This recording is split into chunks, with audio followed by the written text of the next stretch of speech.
Hi guys, welcome back to my channel. I think I'm gonna do that again. Hey lovelies, oh yeah, you should be lovelies. Hey lovelies, welcome back to my channel. I am Jane Burnett. It's been a while here on my channel, and yes, life has been happening. Life has been doing me like but whatever it is a very good day today. And you guys, I am fully back. Life was it. Life hits me so hard. Yes, I get it. But yeah, one thing about it is that when it hits you, are you gonna come back or it's gonna be down there snobbing each other, or just even letting life take its place? Of course not. Well, I am back today with another amazing episode of my podcast channel, and thank you so much for always supporting me and always coming back to watch. 谢谢你啊。 If you're a new subscriber, by the way, in advance, if you're a new watcher, if you're watching my video for the first time, I mean to say, do not forget to subscribe and also share these videos, because I feel like a lot of people would like to get information like this. So please don't forget to share, give it a thumbs up, and also don't forget to turn on your notification button. Alright, so today I will be talking about what the first things are for people. Like I got to interview some people, actually some Chinese and some foreigners here in China. Yeah, maybe next time I'm gonna make it like outside China as well. So I got to interview them about their first time doing a lot of things. So today I will be talking about their reviews, their answers, and actually I kind of asked them about their regrets, okay? Because sometimes when you do something, you feel like so excited, doing that, but maybe after doing that, you feel like, oh, I regret this, I regret that. So please do not forget to get your popcorn, because this might be a long video. And please don't, okay, if you hear any cats crying in the background, please pardon me. My cat is here and she needs a lot of attention. But whatever, let's just dive into the video. And I'm gonna see you after the intro. Let's roll it.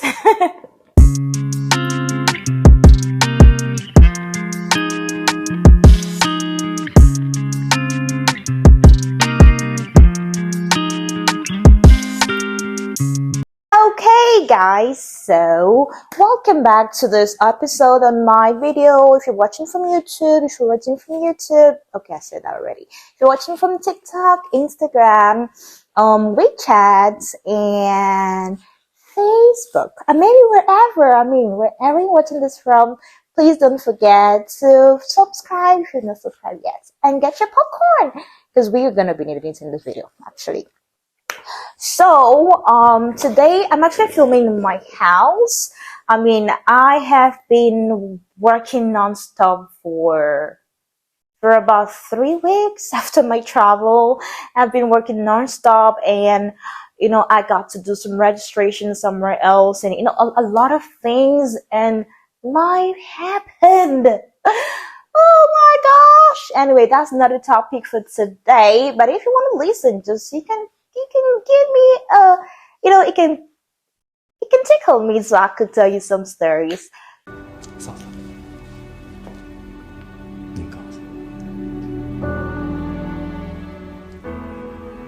So actually, I kind of interviewed people and kind of asked them indirectly as well, because when you poke people with a direct question, they kind of, oh, I don't want to answer that, oh, I'm shy away from it.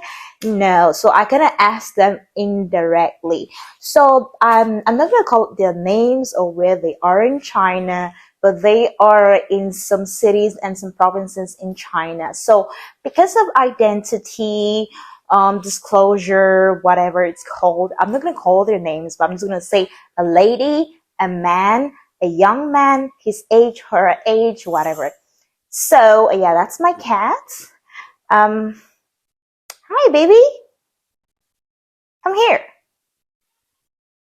Okay, she likes to talk, by the way. Come to mama.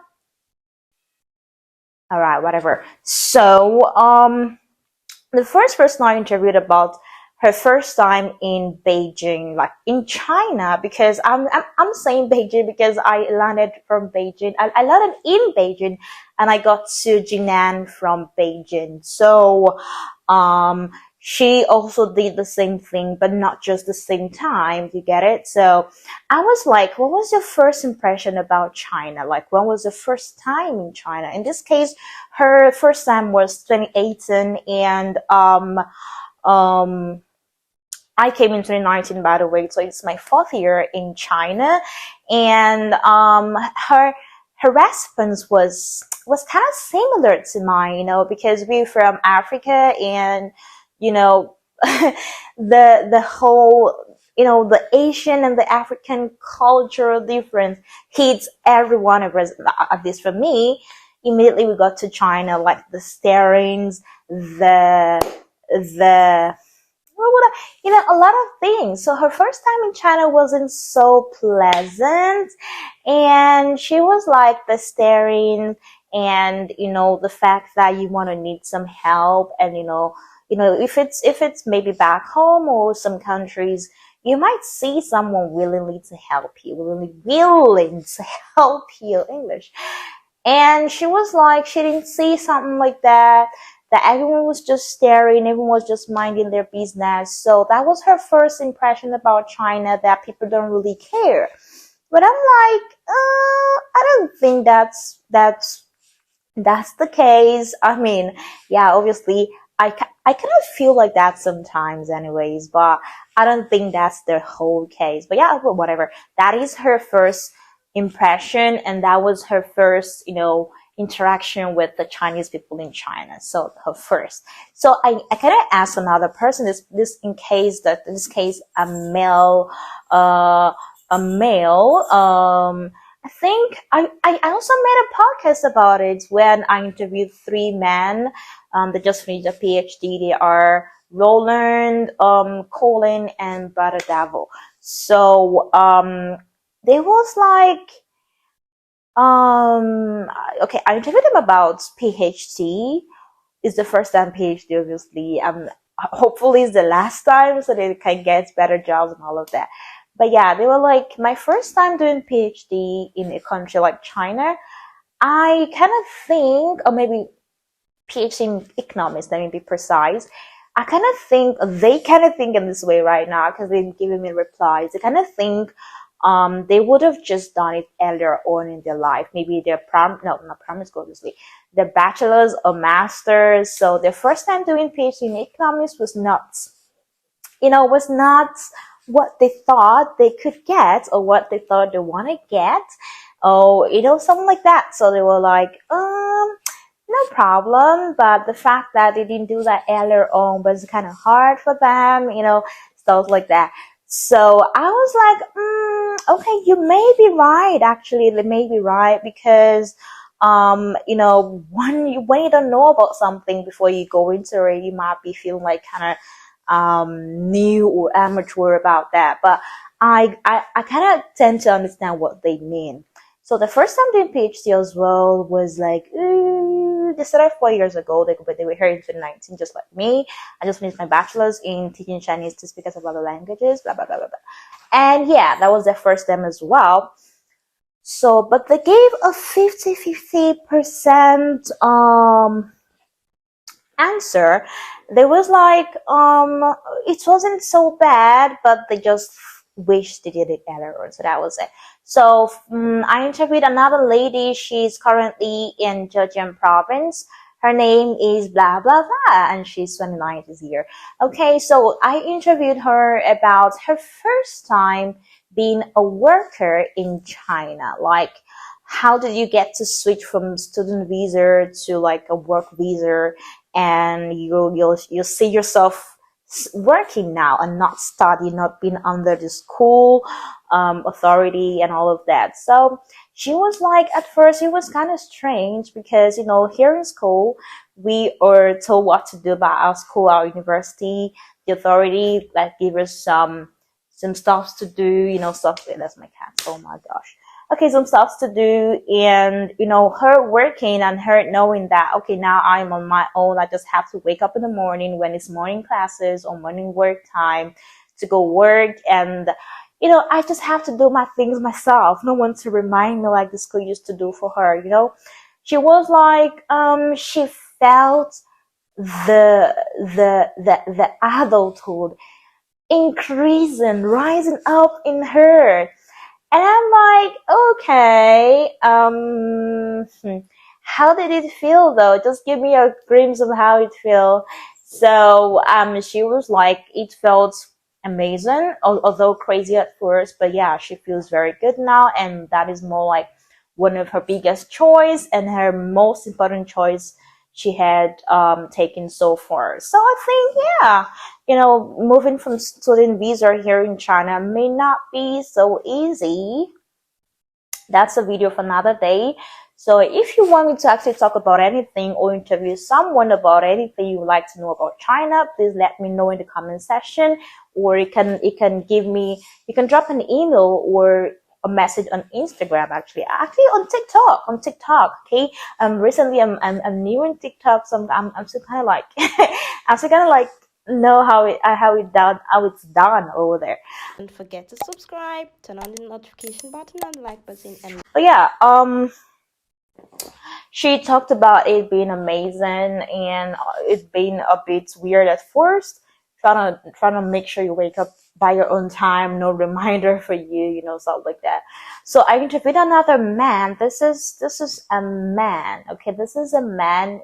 He is in his 40s. Okay, he's in his 40s. I'm not gonna call his name. I'm not gonna mention his name. I'm gonna mention where he's from. But he's currently in Hangzhou province. Okay, it's a secret. all over the place singing. So he was married and unfortunately not married now again. But I kind of say that, what was your first impression of marriage and why did you leave your marriage? Okay, this was a 2-in-1 question. And he was like, he fell in love and blah, blah, blah, and everything was okay, everything was nice, but along the line, he realized that it wasn't all it was, or it wasn't all it has to be. Love may not be just too enough to people to live for a long time. And I'm like, what do you mean? I mean, just tell me what you mean. What do you mean? What are you trying to say to me? So he was like, love is nice, marriage is amazing, but you have to think beyond that. What can you guys live for when the attraction is not there, when the love seems to fade away? How can you guys boost that? How can you guys still be in that boat of love, of the romance and everything?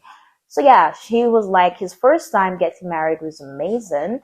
It was loving, but along the line, he got to learn even what he did not have the chance to learn while in the marriage. So yeah, all the best to him, and all the best to people looking for love again. All right, so I'm trying to let this podcast not to be so long, but yeah, this is my August podcast, and you guys should watch out for September 1 actually. So I have interviewed a lot of people about their first times and also their first time being on the plane, maybe back in their country, or being on international or domestic flight here in China. Some people say it was nice, some people say it was scary, you were freaking out and all of that. So I feel like the first times of people should be cherished. I mean, this is my personal experience and my personal opinion. You can let me know what you think. The first time should be very, very much cherished, because you may never have that exact experience later on. So yeah. Yeah, I mean, yes. So let me just close this podcast here and this YouTube video with my own first time. I think I'm gonna think of something. Let me think, okay? Because I didn't plan to talk about my first time here. Let me think. Oh, let me think about that. Thinking of that, okay, YouTube, right? What was my first time of my first ever video on YouTube? You guys, I'm still obviously improving. I'm a small YouTuber. I'm a new TikToker. I'm a novice WeChatter. Can I be called that? But yeah, my first time being on camera. Oh, you guys, you cannot imagine how I have been preparing before that first day. How I had been preparing for the first day. But my first time on camera, by the way, was, oh my god, it was crazy, you guys. It was crazy. I had to re-record, but now I can even just switch on the camera, press the red button, and I am good to go. Spicy meat. Yeah, boy. But whatever, I still kind of like start the video sometimes, anyways. But yeah, my first time on camera was kind of was kind of I was freaking out, okay. But when I posted it on YouTube and I saw myself on my screen, I'm like, oh, is this how everyone does it? Like they just go on YouTube, go on TV, television stations, and just film themselves, and then I view them on TV. I'm like, okay, I think you can do it, Jane. But before the issue, guys, like over the years, when I was 15, 16, I think 17 or so, I used to stand in my mirror back home and I was just be talking to myself. I'm like, oh, Jane, what's up? How are you? Because I used to be this very shy person, and I still am, though. I used to be this very shy person, and I always think that maybe when I see myself or when I hear myself on the TV or the television or on my phone speaker, I would sound so weird. But whatever. I had to conquer the fear. Okay, I had to conquer the fear, just the way I am trying to conquer a lot of fears, maybe that I have now and are yet to come. So yeah, these are people's first time. And what is your first time? What is that thing you would like to talk about? What was your first tattoo?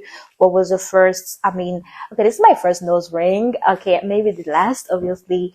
And how did you feel about it? How I felt about it? I just told you guys. I just told you guys some other people's stories as well. So just tell me what you think you'd like to discuss about your first time. How did you feel? What was it? You can give me an anonymous message. You can drop in the comment section. Let's just have a brief discussion. Okay? Alright guys, I think this is going to be the end of this video. And I am so happy to make this video for all of us, and I know that people would like to reflect on this, and also it's gonna be very helpful to people. So you guys, I love you so much, and as usual, I'm gonna see you in my next video. Bye.